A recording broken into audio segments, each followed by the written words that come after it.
नमस्कार। प्रवास अक्षर न्यूज नाटक और आप सभी का स्वागत है। पश्चिम बंगाल की राजनीति में पहचान और अस्मिता के सवाल हमेशा से निर्णायक भूमिका निभाते आए हैं। चाहे भाषा के आधार पर हो या क्षेत्रीय गौरव के नाम पर, बंगाली अस्मिता को बार बार राजनीतिक हथियार के रूप में इस्तेमाल किया गया है। वर्तमान समय में प्रवासियों की हिरासत का मुद्दा इसी पहचान की राजनीति को एक बार फिर हवा दे रहा है। विशेषकर सत्तारूढ़ तृणमूल कांग्रेस इस मुद्दे को आक्रामक रूप से उछाल रही है और मुख्यमंत्री ममता बनर्जी खुद इसके लिए सड़क पर उतर गई हैं। हम आपको बता दें कि हाल ही में केंद्र सरकार की एजेंसियों द्वारा कथित अवैध प्रवासियों और एनआरसी से जुड़े मामलों में कुछ लोगों को हिरासत में लिया गया। इनमें बड़ी संख्या में बंगाली बोलने वाले या बांग्लादेशी मूल के लोग शामिल हैं। हालांकि यह कार्रवाई पूरे देश में हो रही है, लेकिन बंगाल में इसे बंगाली अस्मिता के खिलाफ हमला बताकर प्रस्तुत किया जा रहा है। तृणमूल कांग्रेस इसे बंगाल की पहचान और स्वाभिमान से जोड़कर पेश कर रही है।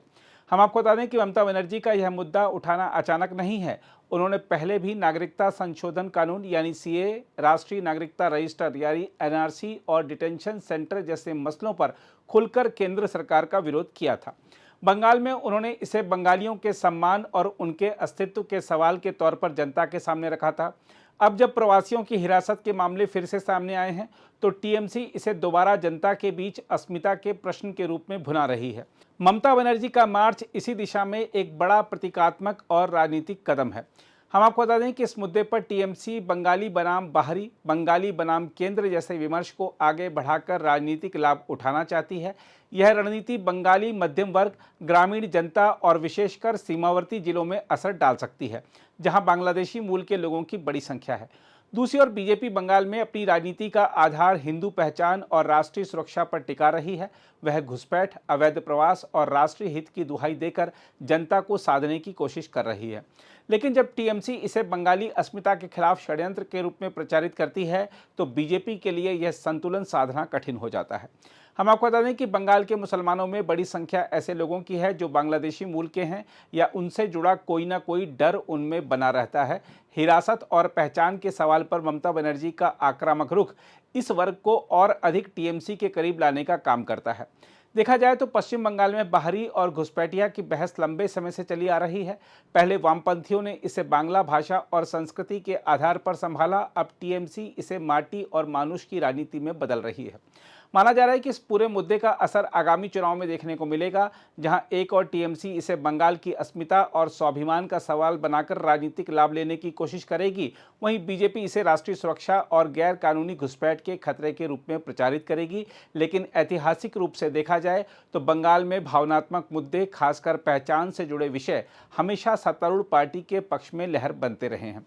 हम आपको यह भी बता दें कि सत्तारूढ़ तृणमूल कांग्रेस ने बंगाली पहचान का मुद्दा फिर से इसलिए उठाया है क्योंकि इसी ने 2021 के विधानसभा चुनाव में बीजेपी के हिंदुत्व के रथ पर रोक लगाई थी। ममता बनर्जी के नेतृत्व वाली तृणमूल कांग्रेस कभी सामाजिक आर्थिक संकट माने जाने वाले इस मुद्दे को भावनात्मक चुनावी मुद्दे में बदलने के लिए पूरी ताकत झोंक रही है। वह ओडिशा, असम, दिल्ली, महाराष्ट्र और गुजरात की बीजेपी सरकारों पर राष्ट्रीय सुरक्षा की आड़ में संस्थागत और भाषाई प्रोफाइलिंग और गरीबी के अपराधीकरण का आरोप लगा रही है।